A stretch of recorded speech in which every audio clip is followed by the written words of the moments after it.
Jo devia tenir 3 anys i ja anava de Respredir, perquè les vinyes que nosaltres ara tenim a Consell ja eren despredins de ma mare, ja han anat per herència, i jo sempre he vist vinyes, des que vaig néixer sempre he vist vinyes.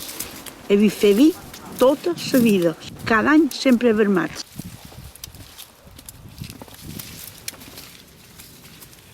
Les terres aquestes mai han estat sense vinya. N'han rebaixat una, podien tenir una altra de sembrada. Descansava la terra uns anys i tornaven a sembrar una altra. Jo me sent una dona que li agrada molt el camp i li agrada molt la terra.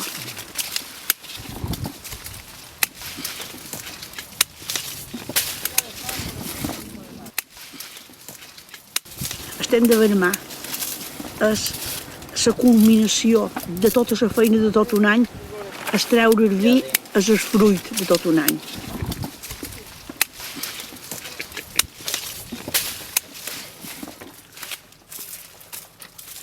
Antigament només s'empleaven els carros i les vistes.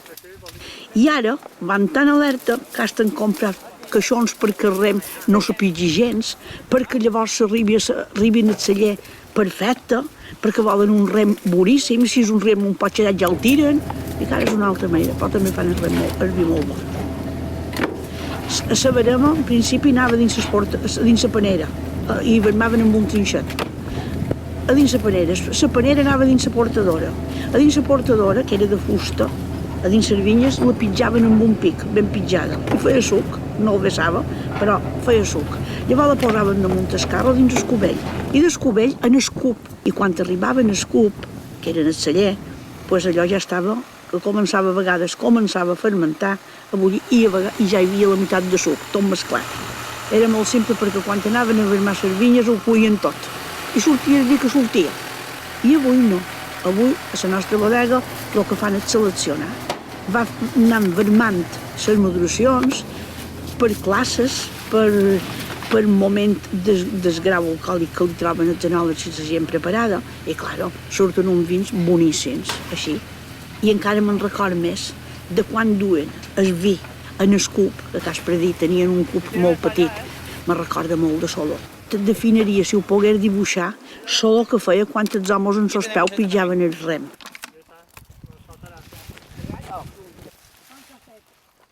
El meu nom és Antònia Guerau Arbós, vaig néixer a Consell, dia 28 d'octubre de 1947.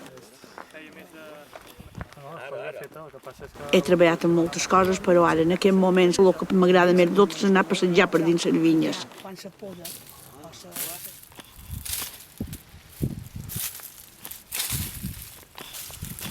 Totes aquestes vinyes que venen de família, i tu saps que hi ha terres que ara no són meves, jo l'he tornat a recuperar, algunes que me n'han vengudes bocins que he tingut d'herència, però sempre en aquest trosso, sempre, no s'ha mort una vinya que no han tingut una altra de sembrada. Sempre he vist vinyes en el mateix pla.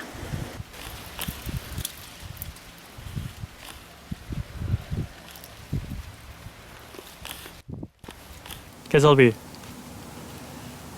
Doncs jo ho veig com una manera de viure, de veure les coses, de tenir paciència. Tot té un procés, tot té una espera i tot té un final. Així és com visc jo el món del vi.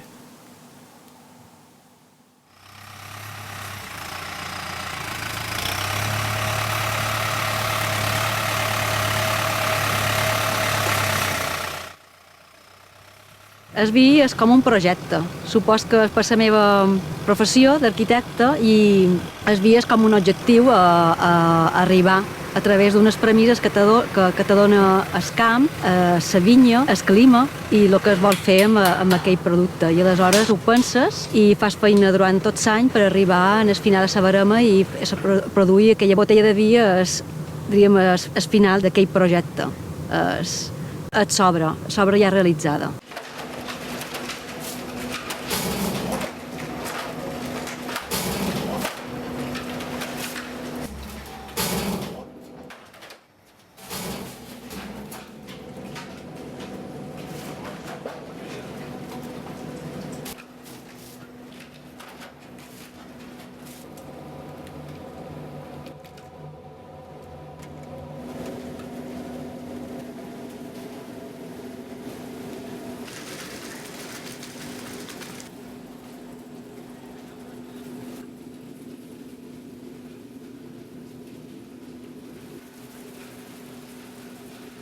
Per jo el vi és com una cosa de família, lligada a nosaltres de sempre. El meu predí feien vi, son pare feia vi, de petit vas a jugar a les vinyes i després ja vas ajudant. No ha faltat mai vi a casa nostra.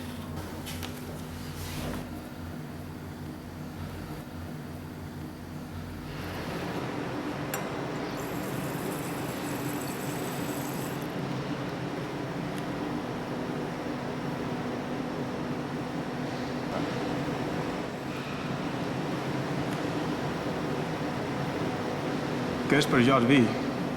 Podria parlar hores i hores del que és per jo el vi, però bàsicament ho resumiria en dues paraules: passió i plaer. Jo he provat molt de vins i n'hi ha molt de bons i molt diferents. Per jo té molta importància. Tots els que siguin bons i estiguin ben fets ja són bons.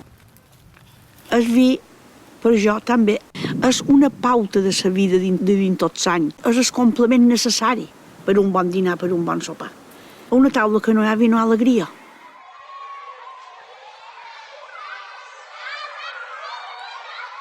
Tenia 6 anys. Això era les vacacions de Nadal, que no hi havia escola, i amb les nines, amigues nostres del barri, anàvem a jugar a la placeta d'Espins. I vàrem passar per damunt la sèrie i jugàvem a Juli, que li deien Juli, que jugàvem en la cort de botar.